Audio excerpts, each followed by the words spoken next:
Vous posez une question à votre enfant et à chaque fois vous vous heurtez à un silence. Comme s'il se refermait dans un monde secret, incapable ou réticent à partager ce qu'il ressent. Cette situation peut être déstabilisante pour un parent. Je suis Shaïda Azari, consultante à la parentalité, soutenant entre autres les familles avec des enfants neuroatypiques. En collaboration avec le Centre d'écoute et d'aide pour les Maghrébins au Québec, mon objectif est de vous donner des pistes pour faire face à une situation de mutisme et aider votre enfant à s'exprimer.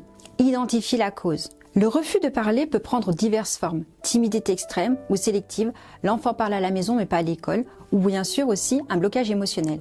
Chaque enfant est unique et comprendre ce qui le freine est la première étape. Créer un climat de confiance, montrer que vous êtes disponible pour écouter sans forcer la parole. Proposer des moments de partage, par exemple autour d'un jeu ou d'une activité artistique.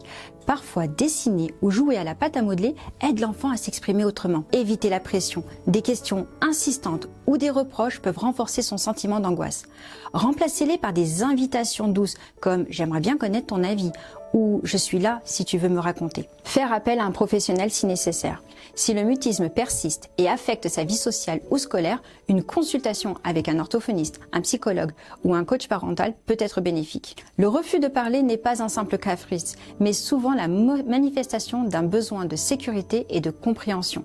Avec du soutien, de la patience et l'aide appropriée, votre enfant peut reprendre confiance et s'ouvrir progressivement.